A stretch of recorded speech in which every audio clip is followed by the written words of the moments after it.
देखो बंधुरा आमी आज के एक गणेश ठाकुर बानाচ্ছি माटी दिए मोट 7टी टुकरो निয়ে माटी देखो एक पेट बानाबो बोले बड़ो और तार थेके एकटू छोटो माथा और बाकी 5खाना छोटो निয়েছি।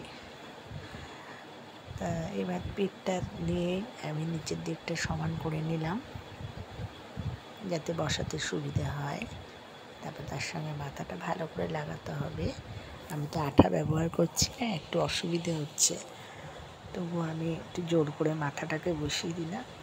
এবার দেখো আমি পা বানাবো।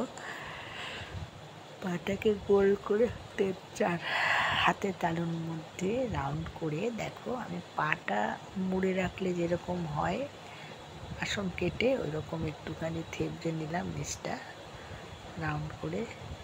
পেছন থেকে নিয়ে সামনে এটা লাগিয়ে দিলাম। আরেকটি পা বানাবো অপর দিক থেকে ওরকম রাউন্ড করে পায়ের পাতার জায়গাটা একটু চেপটে নিলাম। যখন রং করব ওই জায়গাটা একটু আলতা পরিয়ে দেব। এবার আরেক দিক থেকে আমি লাগিয়ে দিলাম। দেখে মনে হচ্ছে দেখো আসন কেটে বসে আছে।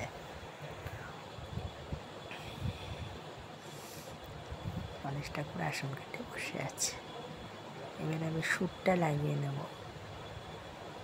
সুরটার সময় দেখি সুরটা ওরকমই চেটোতে শুরু করে নিলাম। মাথার দিকটা না একটু গোল করব, রাউন্ড করব, কারণ সুরের নিচটা দেখবে একটু গোলই থাকে। আর যেখানটা লাগাবো ওই জায়গাটা একটু চ্যাপটা করে নাকের মধ্যে লাগিয়ে দেবো। নাকের ঠিক নাকের মতন জায়গাটা একটু বসিয়ে দিলাম।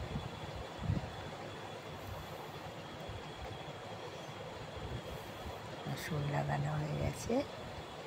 এবার আমি আস্তে আস্তে দুটো হাত লাগাবো।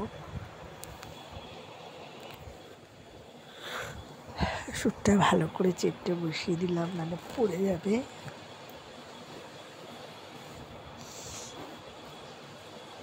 মাথাটা ভালো করে লাগিয়ে দেবে, আবার খুলে যাচ্ছে বারবার। হয়ে গেল সুর লাগানো।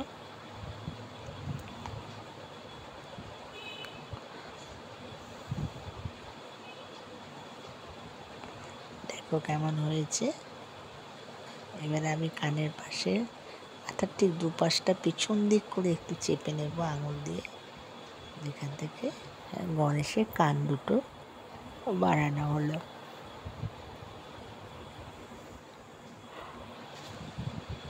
দেখো কান দুটো বানিয়েছি দুদিকে। যতক্ষণ না ফিনিশিং হচ্ছে অতটা ভালো লাগবে না।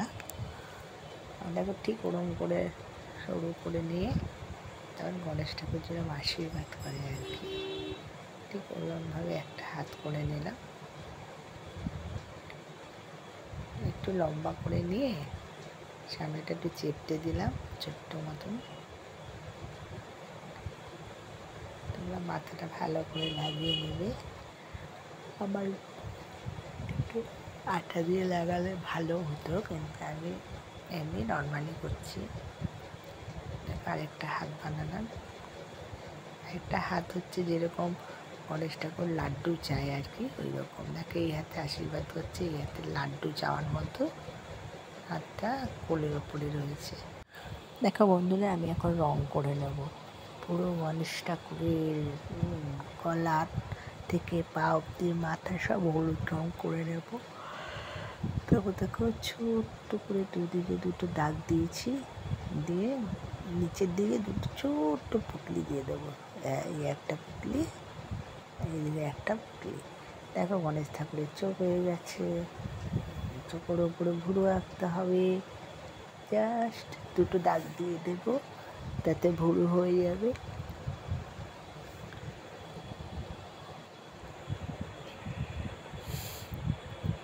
আচ্ছা, ভুরুর আগে এই ঠাকুর লাল রঙের ধুতি পরে আছে, তার দুদিকে পা থেকে একটু লাল রং করে নিলাম, যাতে মনে হয় লাল ধুতি পরে আছে। পিছনটাও রং করে নেব। তাই দেখো যেরকম লাল ধুতি পরে আছে। এবার গলার উত্তরীয়, মানে ওড়নার মতো, ওটাকে আমি সবুজ রং করে দিচ্ছি। গলার দুদিক থেকে সবুজ রঙের মতো নিলাম, মানে সবুজ রং করে উত্তরীয়টা এঁকে নিলাম। অনেক ছোট তো একটু সমস্যা হয়, গয়না বানানো যাচ্ছে না। উত্তরীয় হয়ে গেছে সবুজ রঙের। এবার আমি এই ভুরুটা এঁকে নেব। দুটো জাস্ট দাগ দিয়ে দিলাম চোখের ওপরে, নাহলে ভুরুটা না হলে গণেশ ঠাকুরের মুখটা ভালো লাগছে না।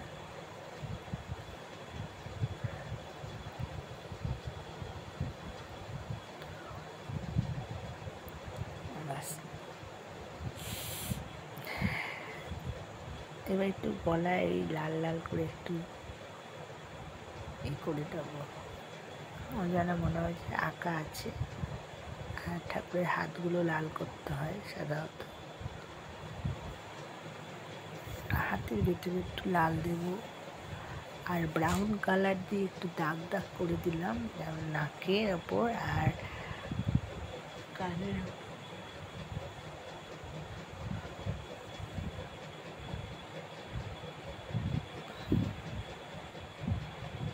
ভেতরের রঙগুলো ভালো পড়েনি, একটু করে দিলাম।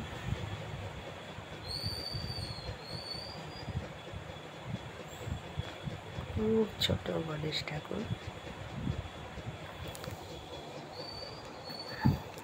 পায়ে একটু আলতা পরিয়ে দিলাম লাল রং দিয়ে, যে পা দুটোর ওপর বসে আছে।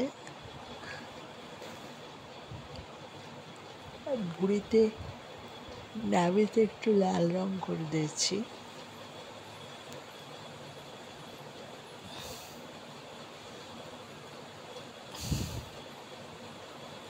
ছোট্ট লাড্ডু পাওয়া গেলে ভালো হতো।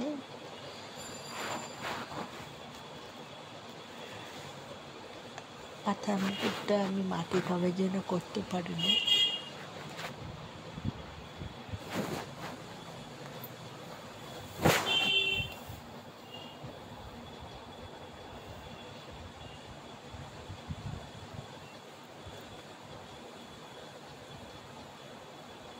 গলার হারের মতন ডিজাইন একটু গুটি গুটি দিয়ে করে দিলাম।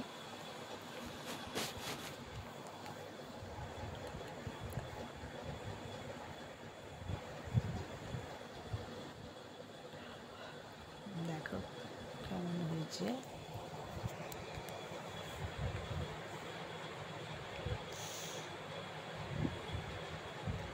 কানগুলোর ভেতরে একটা শেড দিয়ে দিচ্ছি, আর এই সুরের মাথার উপরে একটু শেড দিতে হবে টেনে টেনে।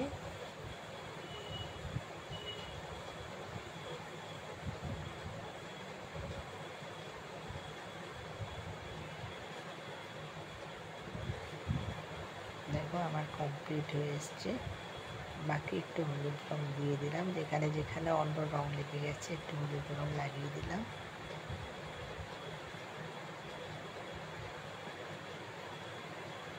হাতটা কিরম দেখাবো একটু দেখে নিলাম।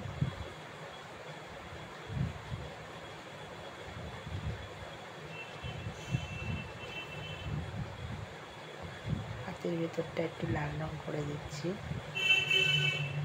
সাধারণত ঠাকুরের হাতের ভেতরে একটু লালই থাকে।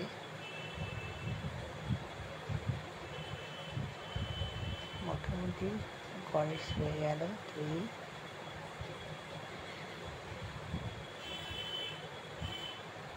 কাগজ দিয়ে একটু টোপর মতন বানিয়েছি, এটা মাথায় বসিয়ে দিলাম।